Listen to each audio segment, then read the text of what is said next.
ජීවී පටක ගත්තාම පටක බෙදෙනවා කොටස් දෙකකට. ජීවී පටක බෙදෙනවා කොටස් දෙකකට. ශාක පටක සහ සත්ව පටක කියලා. ශාක පටක සහ සත්ව පටක කියලා. ශාක පටක ආයෙත් බෙදෙනවා කොටස් දෙකකට. ඒ තමයි විභාජක පටක සහ ස්ථීර පටක කියලා. විභාජක පටක සහ ස්ථීර පටක. විභාජක පටක බෙදෙනවා කොටස් තුනකට. ශාකවල විභාජක පටකයේ තියෙන ස්ථානය අනුව විභාජක පටක බෙදෙනවා කොටස් තුනකට. අග්‍රස්ත විභාජක, අන්තරස්ත විභාජක සහ පාර්ශ්වික විභාජක කියලා. ස්ථීර පටක බෙදෙනවා කොටස් දෙකකට. එකක් සරල ස්ථීර පටක කියලා, අනික සංකීර්ණ ස්ථීර පටක කියලා.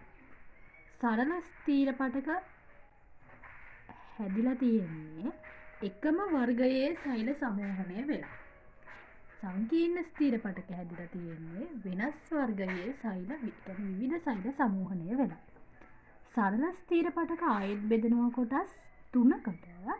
ඒ තමයි මෘදු ස්තර, ස්ථූල කෝණාස්තර සහ දෘඪ ස්තර.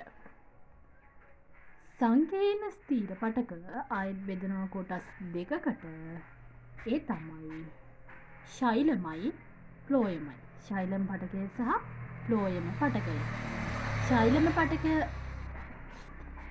ඕන වෙන්නේ ජල පරිවහණයට. ෆ්ලෝයම් පටකය ඕන වෙන්නේ ආහාර පරිවහණයට, එහෙම නැත්නම් ආහාර පරිසංක්‍රමණයට. සත්ව පටක බෙදෙනවා කොටස් හතරකට. ඒ හතර තමයි අපිච්ඡද පටකය, සම්බන්ධක පටකය,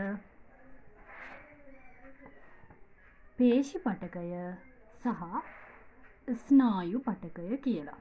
අපිච්ඡද පටක, සම්බන්ධක පටක, පේශි පටක සහ ස්නායු පටක කියලා.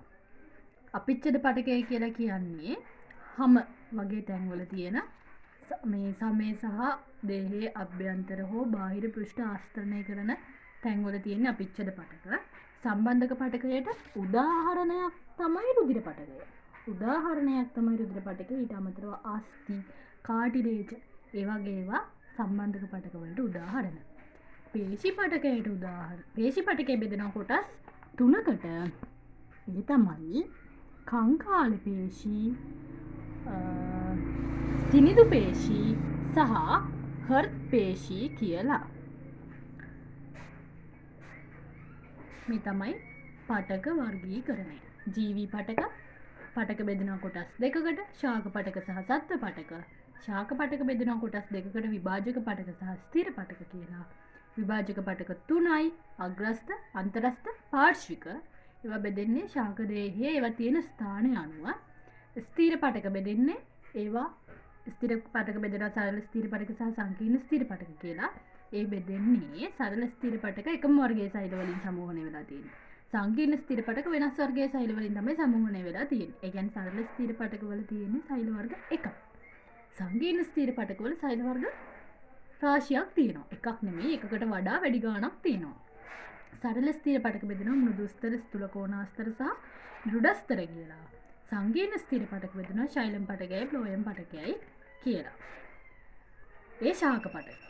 සත්ව පටක ගත්තාම සත්ව පටක වර්ග හතරයි. අපිච්ඡද, සම්බන්ධක, පේශි සහ ස්නායු. සම්බන්ධක පටක වර්ගයක් නෙමෙයි. සම්බන්ධක පටක ආයේ කොටස් වලට බෙදෙන එහෙම නෙමෙයි. සම්බන්ධක පටකට උදාහරණයක් රුධිර පටකය. තව එකක තියෙනවා අස්ථි, කාඩිලේජ ඒ වගේ දේවලුත් තියෙනවා. පේශි පටක වර්ග තුනක් තියෙනවා. කංකාල පේශි, සිනිඳු පේශි සහ හර්ට් පේශි කියලා.